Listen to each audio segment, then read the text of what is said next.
જોડાયા છો.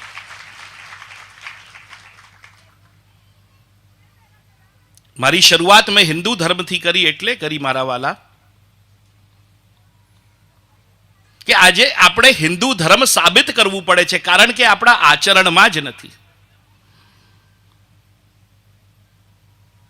હું લગાતાર એક આચાર્યના રૂપમાં હવે મારું જીવન મેં એક જ વિચાર કર્યું કે ધર્મ તો આપણે હવે મારે પુષ્ટિ માર્ગ વધારવો છે, બીજો ધર્મ એ તો વધી જ જશે, પણ પહેલા હિન્દુ અને ભારતીય તો બનીએ. આજે હું તમારા બધાની વચ્ચે લાલજી મહારાજની આજ્ઞા લઈને એક વાત મૂકીશ.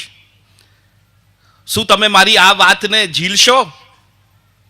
ભાઈ હાથ ઊંચો તો કરો કે ઝીલીશ. ગુરુ આજ્ઞા છે ભાઈ, ના ઝીલવા ના હો તો કઈ વાંધો નહીં, પણ ઝીલવી પડે કારણ કે હિન્દુ છીએ. અને એની પહેલી શરત એ છે કે ઘરમાં જન્મ દિવસના દિવસે કેક કાપવાનું બંધ કરી દો. એનું કારણ બે છે.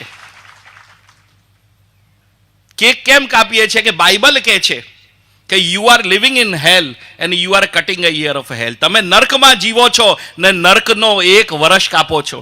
અને આપણી સંસ્કૃતિ શું કહે છે? નમો ભગવતે તસ્મૈ કૃષ્ણાય અદ્ભુત કર્મણે રૂપ નામ વિભેદેન જગત ક્રીડતી યોયતઃ. એ લોકો કહે છે નર્ક છે, એને એનું 1 વર્ષ કાપો છો. એટલે જ તમે લોકો મીણબત્તી લગાવો છો અને પછી ઓલવો છો.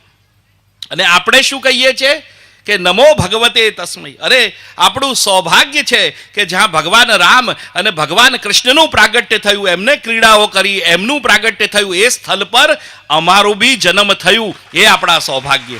તો આ નર્ક કેવી રીતે થયું? એને નર્કની પરિભાષા કેવી રીતે આપણે આપી દઈએ? ખાલી ફોરેનર્સ કરે છે એટલે આપણે કરવાનું? અને આ તો ટીટ ફોર ટેટ છે, જે કરીશું એને ભરીશું. તો તમે બધા જોઈ લો કે તમે બાળકોના જન્મદિવસ પર એમના જન્મદિવસના દિવસે દીવા ઓલવો છો, તો 15-20 વર્ષ પછી એ તમારા ઓલવી નાખે છે. ઓલવે છે કે નહીં?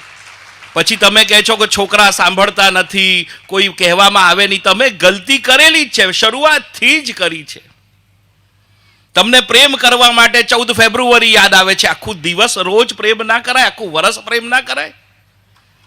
એના માટે કોઈ દિવસ છે? પ્રેમ તો આપણી સહેજ ભાવના છે. એના માટે આજકાલ મારી લડાઈ ચાલે છે. આપણામાંથી બધા અમૃતસર જઈએ છે કે કોઈ સારી મુસ્લિમની કોઈ જગ્યા ફરવા જઈએ છે, ત્યાંનો પ્રોટોકોલ નિભાવીએ છે. ત્યાં પગમાંથી મોજા બી કાઢીએ, ત્યાં માથા પર સ્વાફો બી બાંધી લઈએ. પણ એ જ મંદિરમાં આવવા માટે તમને કહેવું પડે છે કે તિલક લગાવો ભાઈ, મોજા કાઢી નાખો. તો આપણે ક્યાંથી હિન્દુ છીએ બતાવો? આપણે આપણા ધર્મને નીચો પાડીએ છીએ, કોઈ નીચું નથી કરતું. અને ધર્મની પહેલી પરિભાષા છે કે ધર્મો રક્ષતી રક્ષિતઃ. ધર્મની રક્ષા કરશો તો ધર્મ તમારી રક્ષા કરશે. અને સંસ્કૃત કહે છે કે ધારે એતી ધર્મ. જેને તમે ધારણ કરો છો એ ધર્મ છે. તમે ધારણ કરો અને નાનપણથી જ ધ્રુવ પ્રહલાદ બનાવો. આપણે કહીએ છીએ હમણાંથી બાબાજી બની જશે, હમણાંથી સાધુ બની. અરે ભાગ્ય છે કે સાધુ બનશે, સદભાગ્ય છે કે સાધુ બનશે. સાધુ માનવતાની પરાકાષ્ઠા હોય છે.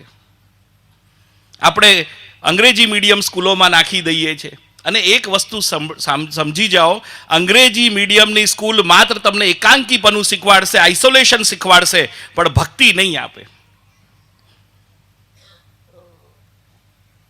જર્મનીમાં તમને આશ્ચર્ય થશે કે જર્મન ભાષા પ્રથમ એમનો લેંગ્વેજ છે, અને સેકન્ડ જે બીજી ભાષા છે સંસ્કૃત છે. બોલો. તો આપણે જોઈએ કે આપણી સંસ્કૃત માટે આપણે ડિબેટ્સ ચાલે છે, એને નીચું પાડવાની વાતો છે. આજે કમ્પ્યુટરે સ્વીકાર કરી લીધું કે અગર કમ્પ્યુટરની ભવિષ્યની 2020-22 પછીની જે લેંગ્વેજ આવવાની છે એ સંસ્કૃત આવવાની છે. તો આપણી તરક્કી ક્યાં છે? અને એક વસ્તુ ગાંઠ બાંધી લો કે જ્યાં વિજ્ઞાન ખતમ થાય છે ને ત્યાંથી તો ભગવાન શરૂ થાય છે. અને બધા જે આજના બુદ્ધિજીવીઓ એમ કહે છે કે ભગવાનને કેમ માનવું, તો હું કહું છું, 50 વખત કહું છું કે ભગવાનને માનવાના 100 કારણ છે, પણ નહીં માનવાના એક બી કારણ બતાવી દો. માનવાના 100 કારણો છે. અગર ભગવાન શબ્દથી જ પંચ મહાભૂત ઉત્પન્ન થાય છે. ભ થી ભૂમિ, ગ થી ગગન, વાન થી વા એટલે વાયુ, બીજો અકાર લગાવીએ તો અગ્નિ, અને ન થી નીર. પંચ મહાભૂત ભગવાન છે. અગર આ પાંચે વસ્તુ જેના ઉપર આપણે સાંસો લઈએ છીએ, જેનું એ કરીએ છીએ, ભગવાન છે, તો નહીં માનવાની જગ્યા ક્યાં રહી? આજે આપણને જરૂરત છે કે આપણે હૃદયથી હિન્દુ બનીએ, અને હૃદયથી હિન્દુ બનવા પહેલા હૃદયથી ભારતીય બનીએ. હું ભારતવાસી છું, હું ભારતનો અન્ન ખાઉં છું.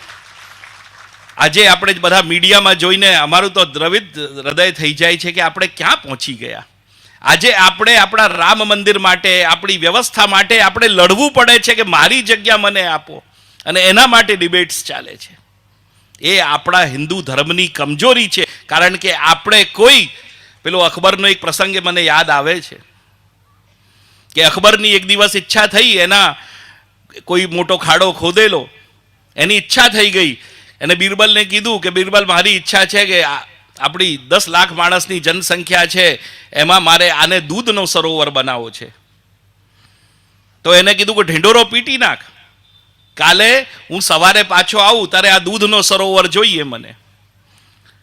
બિરબલ કહે છે કે જો આજ્ઞા. ઢીંડોરો પીટી નાખે છે. આખા આગ્રામાં એ વખતે 15 લાખની વસ્તી હતી કે એક એક લોટો દૂધ નાખશે તો સરોવર ભરાઈ જશે. બીજા દિવસે અકબર બહુ પ્રસન્નતાથી આવે છે, અને વાંચતે ગાજતે આવીને જુએ છે તે ખાડો એમનો એમ, ખાલીનો ખાલી. એ બિરબલને પૂછે છે કે બિરબલ, આ શું, મારી આજ્ઞાની અવહેલના? એ કહે છે કે જાપના, આજ્ઞાની અવહેલના નથી, પણ આપના આગ્રાના દરેક માણસે એમ વિચાર કર્યું કે મારો એક દૂધનો લોટો નહીં હોય તો શું ખબર પડશે. તો દરેક આપણે હિન્દુઓએ એ જ વિચાર કરી લીધું છે કે હું એકલો આમાં નહીં જાઉં તો શું ફરક પડશે. ફરક પડશે. ફરક કેમ નહીં પડે? જુઓ, આ લોટો ખાલી, આખો સરોવર જ ના બન્યો. તો આપણે હૃદયથી ધર્મને જીવવા માટે એના આચરણને આપણે આ કરી. આ શિક્ષાપત્રી કેટલી સરળ છે. મેં તો એનું અનુસંધાન કર્યું, મેં વાંચન કર્યું.